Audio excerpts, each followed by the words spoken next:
My name is Matthew Walker. I am a professor of neuroscience and psychology at the University of California, Berkeley, and I am the author of the book, Why We Sleep. We certainly know that a lack of sleep will actually prevent your brain from being able to initially make new memories.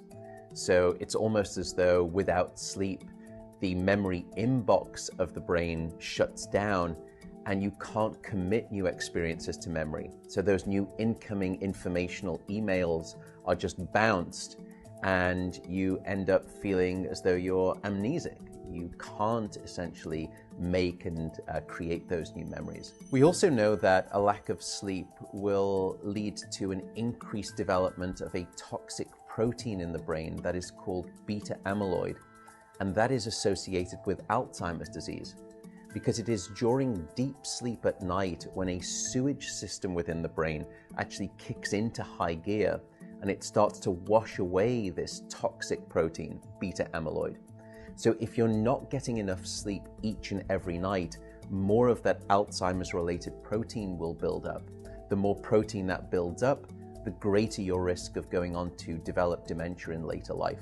What are the effects of sleep deprivation on the body? Well, there are many different effects. Firstly, we know that sleep deprivation affects the reproductive system.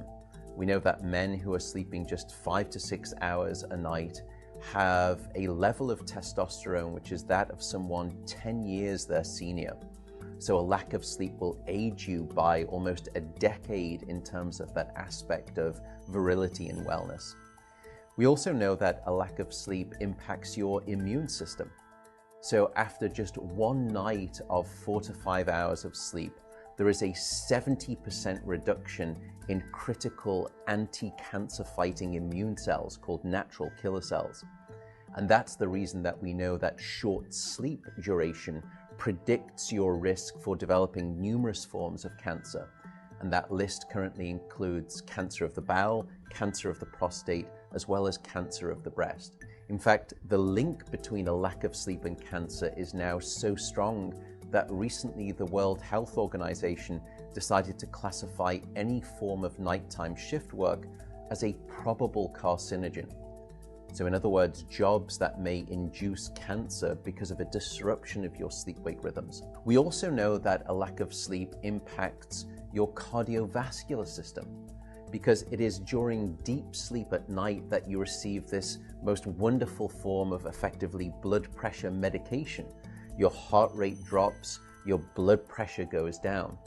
If you're not getting sufficient sleep, you're not getting that reboot of the cardiovascular system. So your blood pressure rises.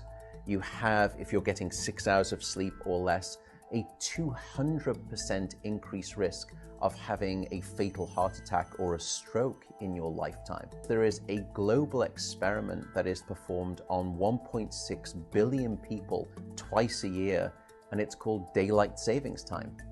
And we know that in the spring, when we lose 1 hour of sleep, we see a subsequent 24% increase in heart attacks the following day. Another question perhaps is, what is the recycle rate of a human being? How long can we actually last without sleep before we start to see declines in your brain function or even impairments within your body? And the answer seems to be about 16 hours of wakefulness. Once you get past 16 hours of being awake, that's when we start to see mental deterioration and physiological deterioration in the body. We know that after you've been awake for 19 or 20 hours, your mental capacity is so impaired that you would be as deficient as someone who is legally drunk behind the wheel of a car. So if you're to ask me what is the recycle rate of a human being, it does seem to be about 16 hours, and we need about 8 hours of sleep to repair the damage of wakefulness. Wakefulness essentially is low-level brain damage.